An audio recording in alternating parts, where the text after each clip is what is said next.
Bom dia, professor. A nossa equipe vai falar sobre governos militares na América Latina. No caso da Argentina, a ditadura na Argentina começou com um golpe de Estado dado por militares que assumiram o poder no país.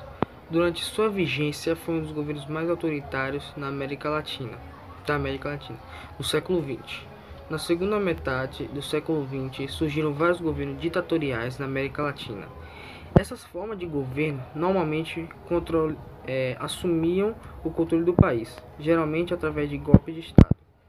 A conjuntura da época no mundo era de Guerra Fria, então esses defensores da extrema-direita governavam com o discurso de combater os males do comunismo em seus respectivos países. A Argentina passou por situação semelhante à do Brasil em relação à existência de um governo militar ditatorial. A ditadura na Argentina teve início com um golpe militar no ano de 1966.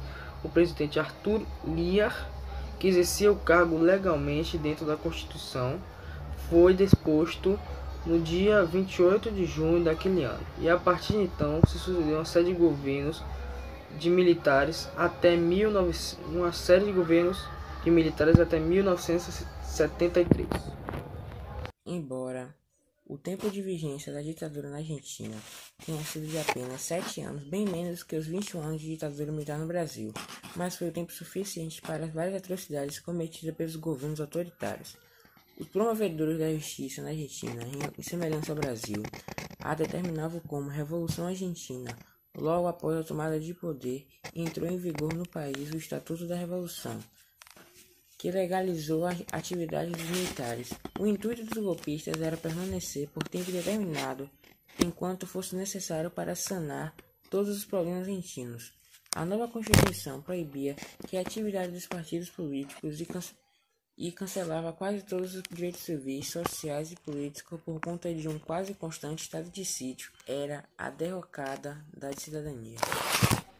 Ao longo do período de governo militar, 3 indivíduos ocuparam o poder: o general Juan Carlos Onganía, o general Roberto Marcelo Levingston e o general Alejandro Agustín Lanusse.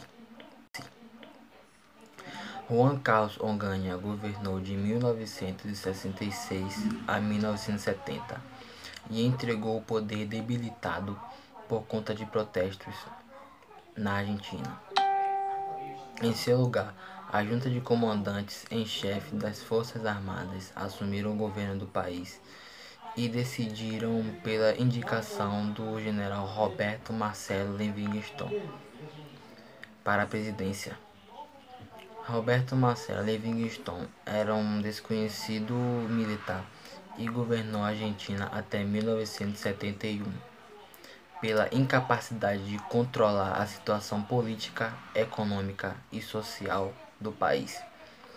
Em seu lugar, entrou o homem forte da ditadura, o general Alejandro Agustín Lanusse.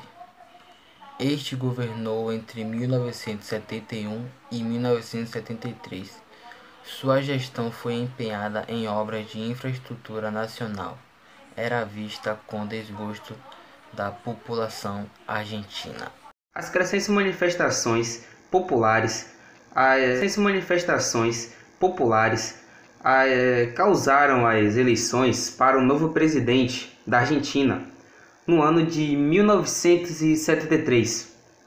A população queria Perón no governo do país, mas o candidato acabou sendo barrado pelo então presidente militar, que veio a alterar as leis eleitorais da Constituição de forma que Perón não conseguisse se candidatar, impossibilitando ele de ser eleito o novo presidente. Então, Perón e toda a população passaram a defender a candidatura de Héctor José Campoy, e no final de tudo ele acabou saindo vitorioso na eleição. O período da ditadura militar na Argentina foi cruel e sangrento. A estimativa é de que aproximadamente 30.000 argentinos foram sequestrados pelos militares. Os opositores que conseguiam se salvar fugiam do país. o que representa aproximadamente 2,5 milhões de argentinos.